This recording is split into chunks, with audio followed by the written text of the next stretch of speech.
Hello friends, welcome to easyfoodmaking.com। आज हम बनाने जा रहे हैं आलू मटर फ्राई। स्पेशली ये नॉर्थ इंडिया की डिश है जो बहुत ही टेस्टी लगती है और विंटर सीजन में जब ताज़ा मटर निकलती है तभी ये बनता है।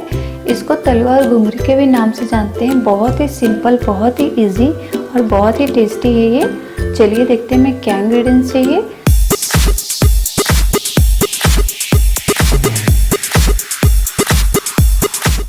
आलू मटर फ्राई बनाने के लिए हमने ये 1 बाउल मटर छील लिया है। बिल्कुल फ्रेश मटर हमने लिए है। और ये हमने 2 बड़े आलू जिसको बारीक कट कर लिए हैं, 5-6 गार्लिक जिसको कट कर लिया है, 2 green chilli, half teaspoon salt लिया है, आप टेस्ट के अनुसार ले सकते हैं। हाफ टी कप हमने मस्टर्ड ऑयल लिया है। आलू मटर फ्राई नॉर्थ इंडिया में स्पेशली मस्टर्ड ऑयल से ही बनता है, बट इसकी जगह आप कोई और ऑयल पसंद करते हैं तो डाल सकते हैं, बट अगर इसको डालेंगे तो इसका टेस्ट बहुत अच्छा लगेगा। चलिए स्टार्ट करते हैं। कढ़ाई गर्म हो चुकी है। हमने लोहे की कढ़ाई ली है, आप कोई भी कढ़ाई का यूज़ कर सकते हैं। लोहे की कढ़ाई में बनाएंगे तो ये स्वाद इसका दुगना हो जाएगा। आप इसमें जीरा भी डाल सकते हैं, ऑप्शनल है। हम आज जीरा नहीं डाल रहे हैं। ऑयल गर्म हो चुका है, हम इसमें गार्लिक डाल देंगे,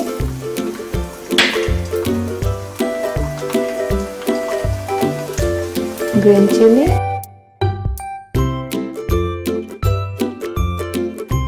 हम ये सॉल्ट भी इसमें डाल देंगे।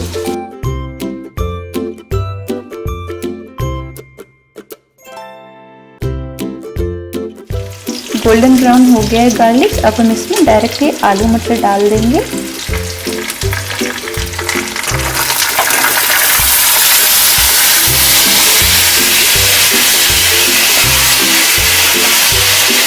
आपको ये ध्यान रखना है कि आलू मटर को कट करके वॉश करके अच्छे से इसको बिल्कुल सूखा नहीं रखना है, बिल्कुल अच्छे से नहीं छानना है, थोड़ा सा फ्लैटी रखना है इस तरह से, ताकि ये पकने में इजी रहे, बहुत जल्दी पक जाएगा।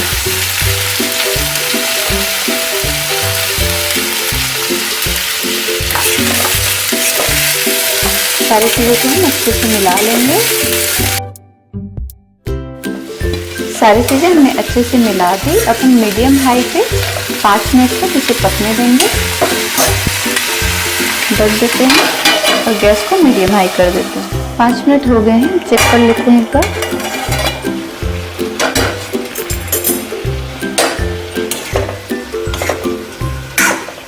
अच्छे से एक बार हम चला लेंगे सारी चीज़ों को और एक आलू को हम कट करके देखेंगे। आलू कट हो जा रही है, बट जितना सॉफ्ट हमें चाहिए उतनी सॉफ्ट अभी नहीं हुई है, इसलिए हम इसको 5 मिनट तक फिर से मीडियम हाई गैस पे पकाएंगे। चेक कर लेते हैं एक बार। आलू मटर फ्राई हमारा बिल्कुल रेडी है। नीचे लगने भी लगा है थोड़ा सा, आप देख सकते हैं। एक आलू कट करेंगे तो बहुत सॉफ्टली कट जाएगी छूने से ही। अब हम इसको सर्व करेंगे। गैस ऑफ कर देते हैं। आलू मटर फ्राई बनके तैयार है। ये जितना ही इजी है उससे कहीं ज़्यादा टेस्टी लगता है खाने में। बस आपको एक बात का ध्यान रखना है कि मटर हार्ड नहीं होनी चाहिए। जो न्यूली मटर आती है सॉफ्ट, उसी का ये घुंघरी बनेगा तभी अच्छा लगेगा। और हार्ड मटर होने पे पकने में भी टाइम लगेगा, टेस्ट भी बेकार लगेगा। बस इस बात का ध्यान रखें और आप इसको एक बार ट्राई करें। आई होप आपको रेसिपी अच्छी लगेगी। और अगर आपको मेरी रेसिपी अच्छी लगे तो प्लीज़ लाइक करें, शेयर करें, सब्सक्राइब करने के साथ साथ बेल आइकन को दबाना ना भूलें, ताकि हमारे आने वाले वीडियोस की नोटिफिकेशन आपके पास सबसे पहले पहुंचे। Thanks for watching. See you soon in another video.